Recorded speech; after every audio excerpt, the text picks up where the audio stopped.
So I want to talk about what happens when you have a property and let's say interest rates increase,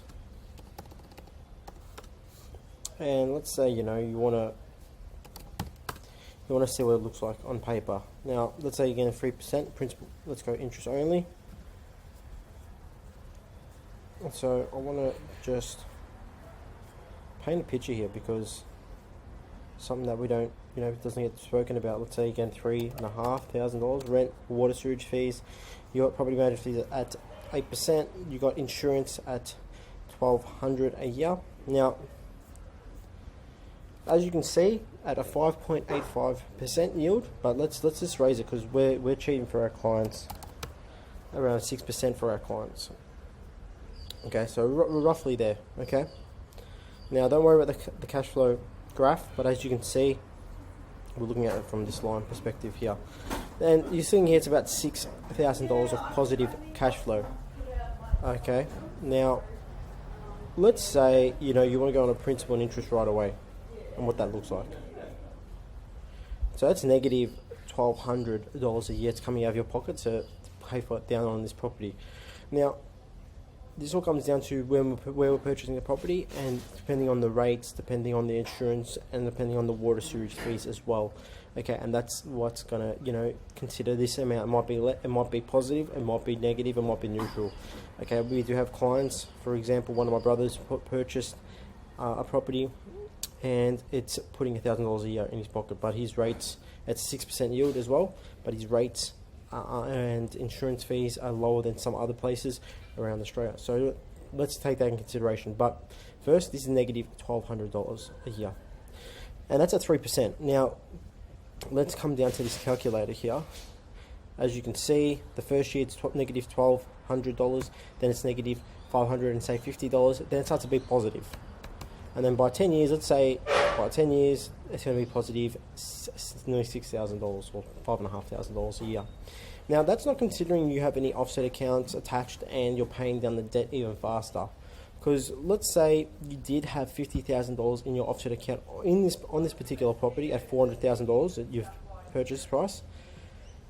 You got $50,000 in your offset account. What happens is now your cash flow starts to increase. So now it's positive $1,200. As you can see, it's $1,200 positive, and as you can see, it's positive from the get-go, and as you get to 10 years, it's nearly $8,000 positive cash flow. That's if you still have $50,000 in that account. If you've got more than $50,000 in that account, okay, then you look at it as over the years you're stacking up your savings in your offset account here. This figure here, by 10 years, it's going to be more greater than $8,000, because the idea is when we start putting money in our offset account, what we can do, that extra funds that we're receiving per year, or per month I should say, that's positive cash flow, we can contribute it back into the house and pay down the debt even faster, because you're paying less interest. The goal is to pay less interest and put more money into the principal repayments. And people go, oh, okay, but it's going to take a long time. Not necessarily, because if you've got multiple properties, the goal is not just to have 1, 2, 3 properties. That's not going to make you wealth. We're going to have multiple properties, so we start offsetting each individual property at a certain time, and there's going to be more current existing cash flow coming into those offset accounts. Now, what I mean by that, I'll touch on it and I'll show you an example. But as you can see, $12,000. That's if we have $50,000 in the offset account. Now, let me turn it off. Let me turn that off. Now, let me show you what would happen if we had a 4%, I went to 4% interest rate on a principal interest, no offset account attached, negative $3,500 a year. Okay, so that's taking consideration. It's still at a 6% yield. Okay, now mind you, every single year the rents are going to increase every single year, and that's the goal of buying in these sort of markets here. The rents, some of these markets that we're buying in, the rents are increasing 10 to 15% in that year. So if your rent does increase by 10%, when I say $400 or you're paying $450, it's a fair bit there of rent increasing throughout that year. So next year you probably can pump that rent up to depending on the certain market, $20, $30, or even $40 the next following year. And so that's what's going to keep up with the inflation of interest rates. Very natural. Okay, so when interest rates do rises, normally rents will follow that trend because every single investor will put that rent up. Okay, so that's at 4%. Okay, and I want to show you, if we had a offset account, what that looks like. And negative $770. Okay, so as you can see, once again, that's just saying these interest rates stay at the same price. That's $5,500.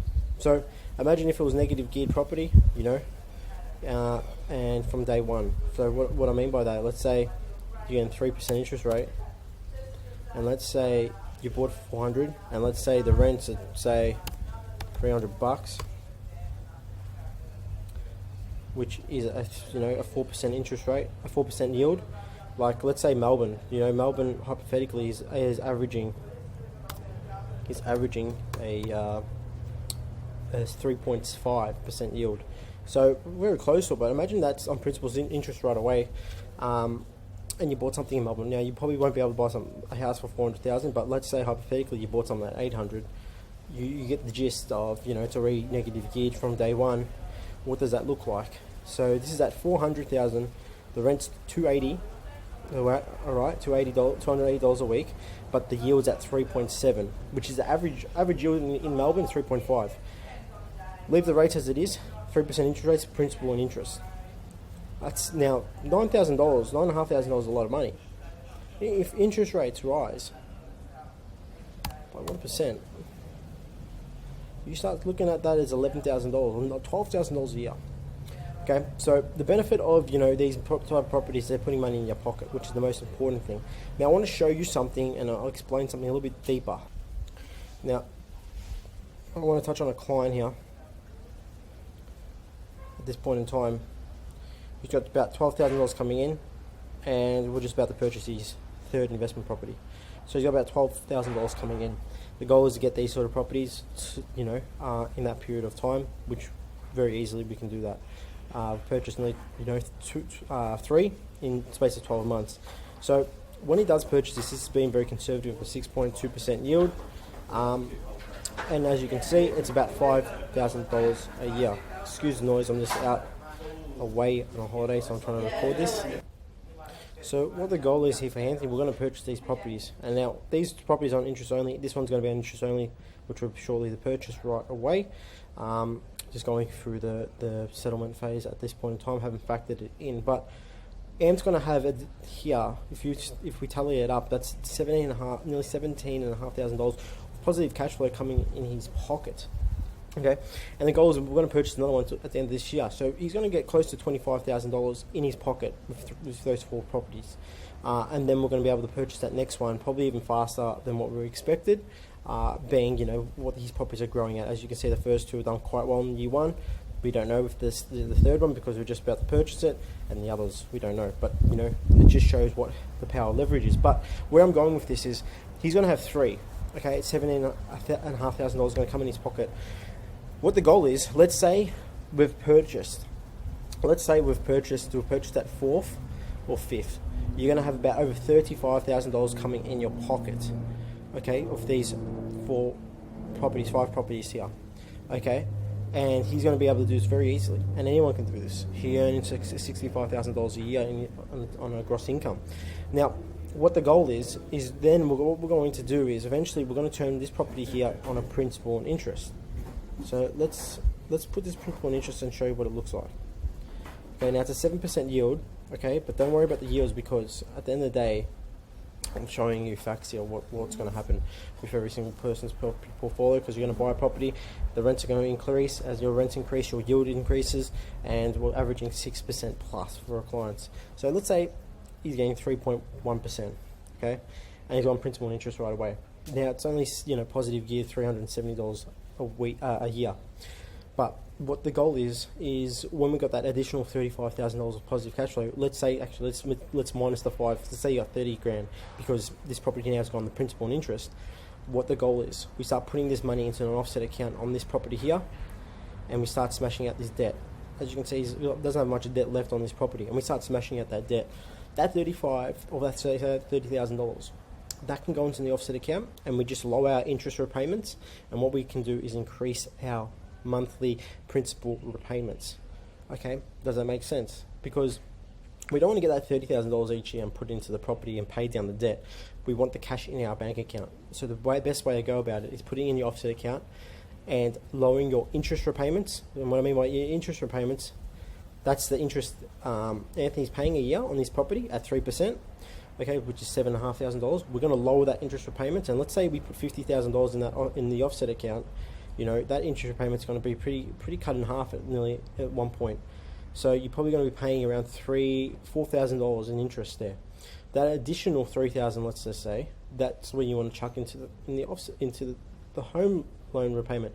Now, as what we can do is, well, we can speed things up, and we can actually then, if you feel like it, depending on the person's risk, we can put that $30,000 straight into it. Okay, and that's how we start smashing out this debt. And the goal is not to put all of them on principal and interest. Okay, the goal is to do it slowly, one at a time. The goal is not to sell the property portfolio down. I don't want that for my clients. I want my clients to hold the property portfolio and hold it for the rest of their life, and then pass it on to their kids. Okay, so it doesn't matter if interest rates increase or decrease. Okay, the idea is the property portfolio is not going to affect your lifestyle, because you're going to have multiple other properties offsetting each property, even if this goes into a negative territory, as in cash flow. Now, as you can see, going off what we've planned here for Anthony, by 10 years, he's going to have 50% of the debt paid down. You might say, oh, geez, that's a lot, or maybe it's not a lot. But, when he does pay that the extra 50% down in the following 10 years, now he's aged 28 years old, that income there is going to be double that. So it's going to be $200,000 of positive cash flow. And anything is possible here. So hopefully that makes sense, because offset accounts come into play. Now, I can't show you on this spreadsheet here, this big one, we've got a 10-year plan. It doesn't have any offset accounts, so I can show you what it looks like. But all I can explain to you is the goal is to buy these properties, 1, 2, 3, 4, 5, 6, as fast as possible, then start changing one onto principal and interest, smash out the debt, all that additional cash flow into the offset account, pay as much debt as well from the monthly repayments from this property. Okay, because if we've got, say, $50,000 or $100,000 in this offset account, your interest repayments are going to be very, very, very small. Okay, and the goal is to smash that debt down.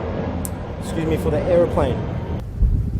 Yes, like I said, so this is something that every 6 months, every 3 to 6 months, we're valuing on our clients' portfolio, just checking in, seeing how the property is, if their rents are increased, checking the equity position, so doing a valuation report on these properties and seeing if it's grown in value. And of course, then we start saying, okay, let's put a plan in place. And this is where the broker comes into play. Let's start putting this one on principal and interest, leave all the others on interest only. Let's just recycle the debt, smash it down as fast as possible. Okay, so hopefully that gives you a bit of clarity about what we do, how we do it. And as you can see, that's $11,000. If we look down here at this box where my mouse is, the goal is Ant's going to have 4 by the end of this year. That's $22,000. Then he's going to have, the fifth one that's going to come next year. Okay, that's 32. And then the goal is to have, the last rooming house, which is in 2025, which is, going to produce $40,000 a year positive cash flow. That's $77,000 of positive cash flow. The goal is in the turn, property number 1, principal interest, smash down that debt as much as possible. So if you've got, let's highlight these, $72,000 coming in your pocket, and you're smashing down the debt here on this property, property number 1, he's going to pay down that debt very fast. Now, keep in mind, we're not buying massive assets at the beginning that, are going to affect your lifestyle, but there's not a large amount of debt on these properties, because you're putting a 10 or 20% deposit. So we've got to look at everything as a whole. So you're putting a 10 or 20% deposit on these things. It's not like you're buying a $800,000 property at the beginning at your home, and you've got this massive debt on your head. Now, I'll show you this property, but this is why we purchase these properties towards the end of your portfolio. Rooming house, $800,000 property. We're putting a 30% deposit down on this property, 4% interest rate, principal and interest. That's $300,000 you need to come up before this property purchase. But the return on investment is quite higher. $44,000 a year, a 14% yield. Very, very strong. Great properties, and that's principal and interest. We're not going interest only. That money there, this is where you start to build wealth even faster, because you start paying down all the debt on that property. You know, like say property number one, it's only got $242,000 of debt. You know, you got $40,000 coming in. You're going to smash that down even faster than what you think. Okay, and this is a long-term approach. Property is a long-term, it's not a short-term. So hopefully this video gives you a bit of clarity on showing you what you do. Here's another one. He's put a 10% deposit on this, 12% if you want to be specific. And as you can see, $312,000 of debt he's got left on these properties. And like I said, these properties, you know, you got the income coming in from those properties. We're going to smash out that debt. Hopefully that gives you a bit of clarity of understanding this about debt recycling, when to pay down debt. You know, we don't put all our properties on principal and interest at the same time. If we do, this whole portfolio is going to be negative geared, depending on interest rates, depending on your weekly rent, and all the other factors that contribute to this as well. So hopefully it gives you a bit of clarity. Any questions, just reach out. And thank you for watching this video.